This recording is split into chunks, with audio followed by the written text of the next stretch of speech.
Saudariku, khususnya para kadang kinasiku sekalian, percayalah, tidak ada yang bisa menghindari atau menolak, apalagi mengusir ego di pikiran atau otak, pamrih di hati atau batin, dan arogan di kelamin atau syahwat manusia yang sedang mencintai duniawi. Selain dengan penyerahan diri secara total kepada Dat Maha Suci Hidup yang menggetarkan jiwa raga, dan kesadaran rasa cinta kasih sayang hidup kepada yang membuat pikiran gelisah, hati yang merana, dan syahwat yang brutal. Percayalah, endingnya kesadaran universal atau kesadaran murni atau kesadaran tertinggi atau kesadaran hidup seorang putra kekudangane Rama itu bukan pada sabar atau tidaknya, dan bukan pada terampilnya menahan emosi atau tidaknya, melainkan pada tentang mengenali emosinya dengan kunci dan menyalurkannya secara tepat dengan kesadaran rasa cinta kasih sayang hidup kepada apapun, siapapun, dimanapun, hingga sampai kapanpun. Dan inilah yang dimaksud dari menebar kesadaran rasa cinta kasih sayang Rama tanpa ego, pamrih, arogan. Sedangkan untuk menghubungkan kedirian putra dengan Ramanya adalah perjalanan yang tidak diketahui oleh banyak orang. Bahkan putra itu sendiri.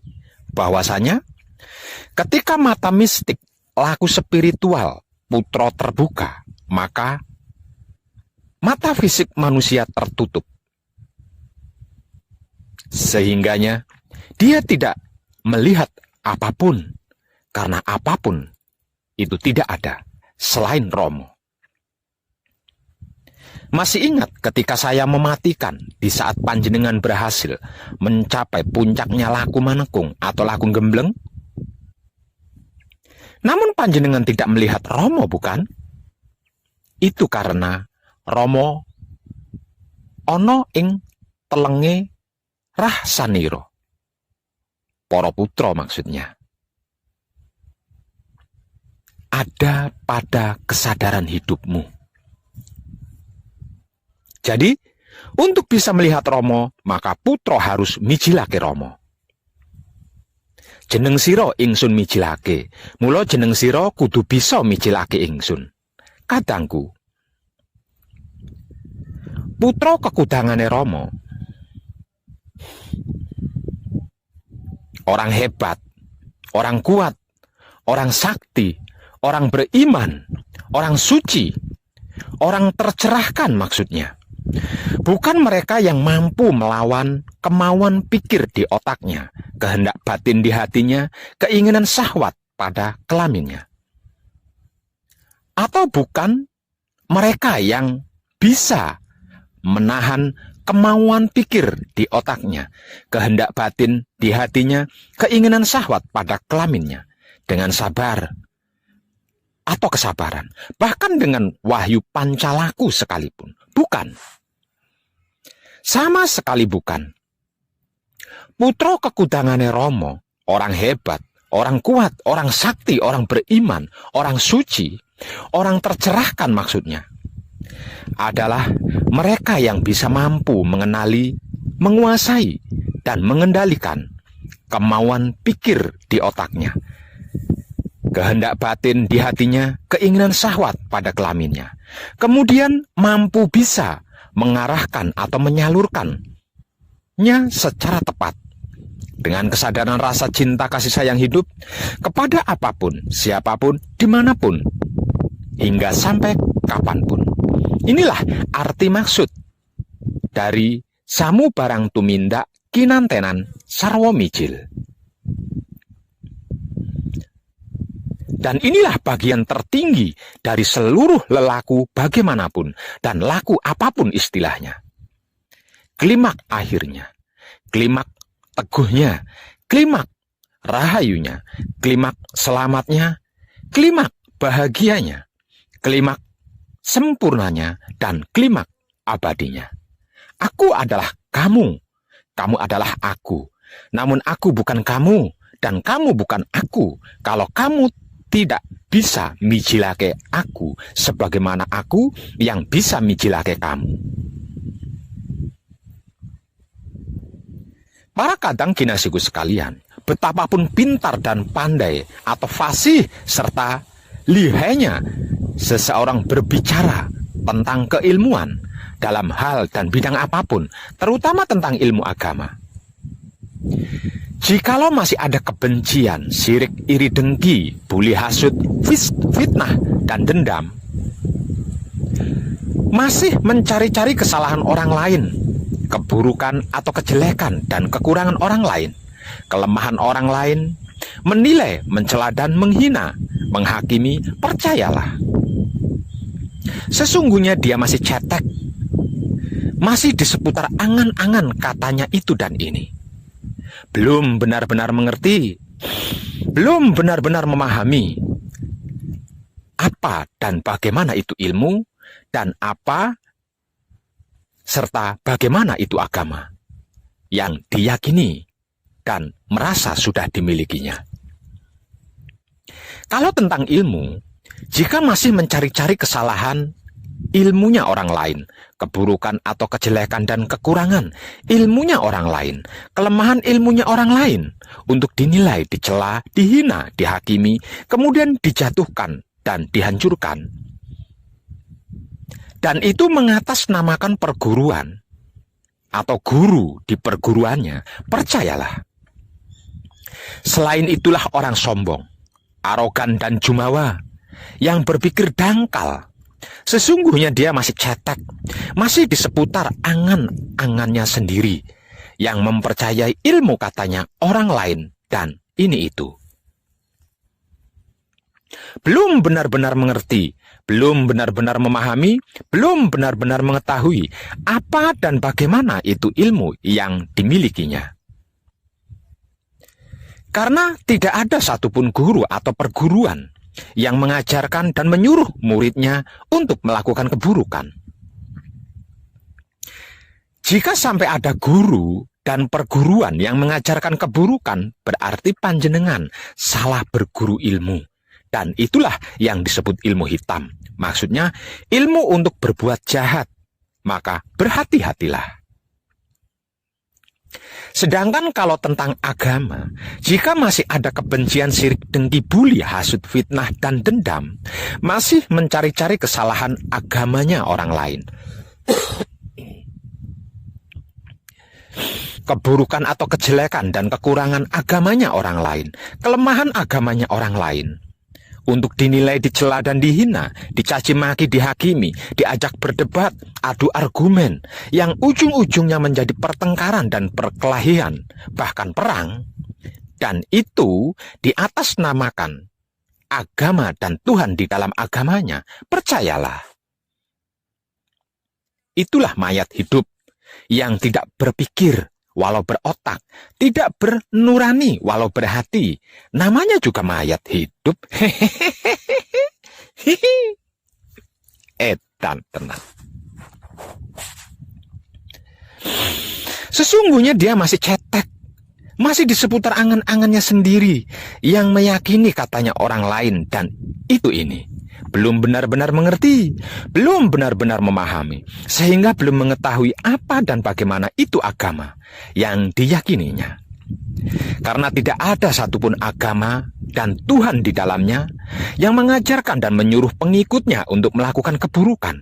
Jika sampai ada agama dan Tuhan di dalamnya mengajarkan keburukan dan melakukannya, berarti panjenengan salah memilih agama dan salah memilih Tuhan. Maka berhati-hatilah. Jadi, kalau ada kiai ustadz atau ustazah, dai, bahkan habib atau syekh sekalipun, pendeta, pemangku, biksu, dan sejenisnya dari keyakinan agama panjenengan masing-masing, jika berbicara lantang dan lancang, melontarkan kata-kata kebencian, cacian, makian, hinaan, celaan pada keyakinan lain, agama lain, atau orang lain, dan apapun itu, di depan panjenengan, apalagi di sebuah majelis taklim atau majelis akbar, dan lain-lain sebagainya, jangan lama-lama. Apalagi sampai mengikutinya, cepat pergi dan tinggalkan dia.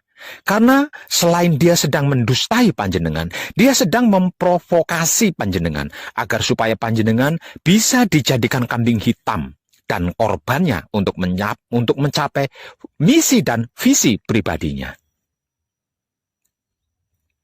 Sekalipun dibungkus dalil dan ayat-ayat serta firman-firman dari kitab suci agama yang panjenengan anut, yakini kebencian tetaplah kebencian, keburukan tetaplah keburukan, karena dalam kitab suci apapun tidak ada dalil dan firman yang berayat berkebencian, sirik, iri, dengki, buli, hasut, fitnah, dan dendam, mencari-cari kesalahan agamanya orang lain, keburukan atau kejelekan dan kekurangan agamanya orang lain, kelemahan agamanya orang lain, itu sama sekali tidak ada. Saya yakin panjenengan cerdas dalam hal ini. Artinya, panjenengan bisa mengerti dan memahami mana kata-kata tulus dan baik, mana yang tidak.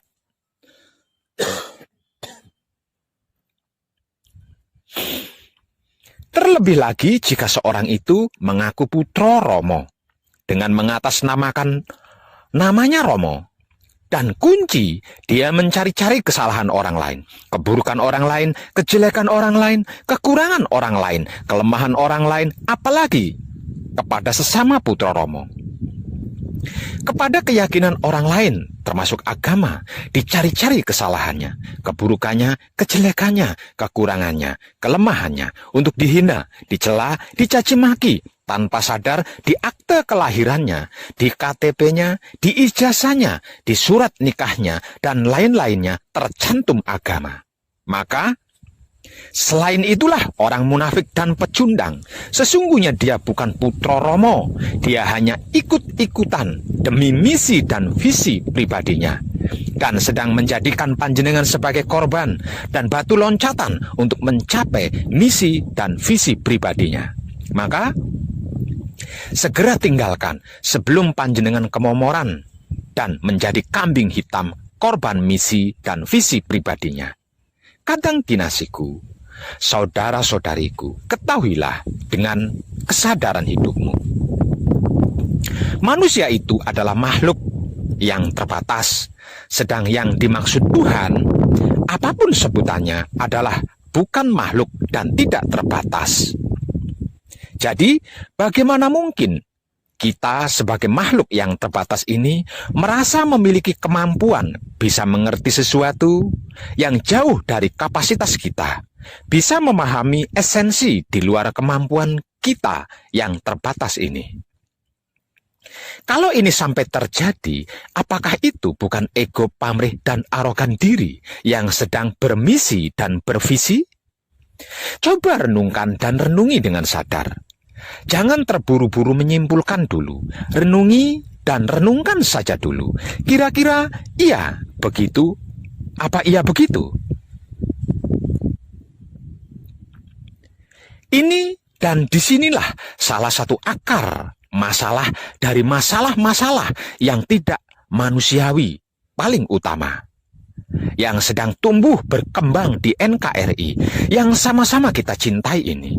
Bahkan bisa jadi akan menjadi pemicu paling utama terjadinya aksi Panglima Sapu Jagat yang akan bakal terjadi sekitar tahun 2025 nanti. Sebab dari pengertian dan pemahaman makhluk terbatas ini, akibatnya tidak sedikit jumlahnya orang-orang terjebak dalam cara berpikir di mana mereka memanusiakan Tuhannya. Sehingga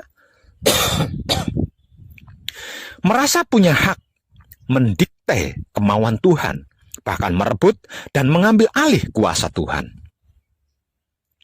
Konyolnya lagi, merasa mampu melindungi Tuhan dari berbagai macam ancaman dan menjaga harga diri Tuhan dari orang-orang yang menghina dan mengancam Tuhan. Merasa tahu apa yang Tuhan pikirkan dan merasa punya hak wewenang bertindak atas nama Tuhan.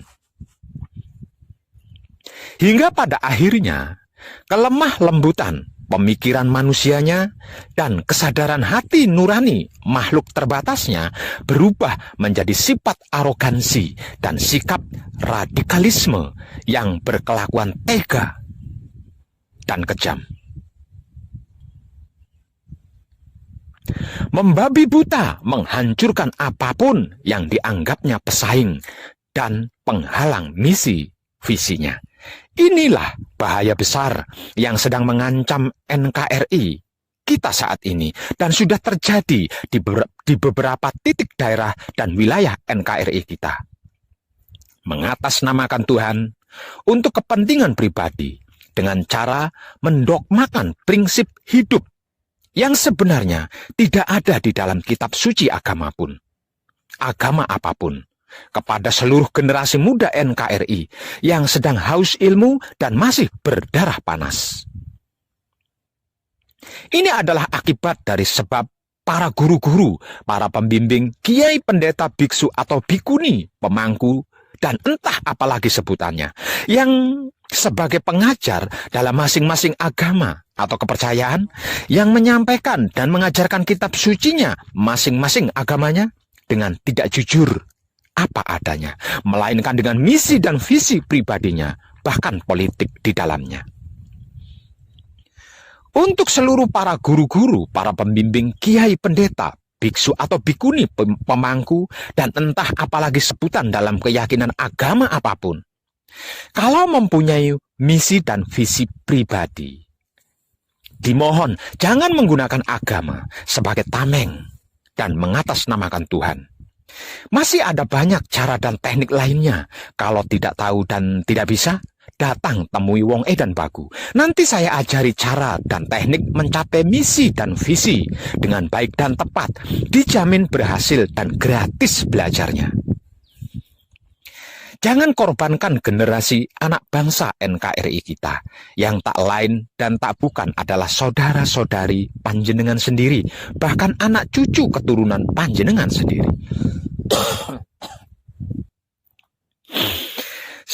Sekali lagi, jangan memanfaatkan agama apalagi mengatasnamakan Tuhan untuk keinginan pribadimu. Itu pengecut dan pecundang namanya. Dalam kehidupan dunia ini, silahkan.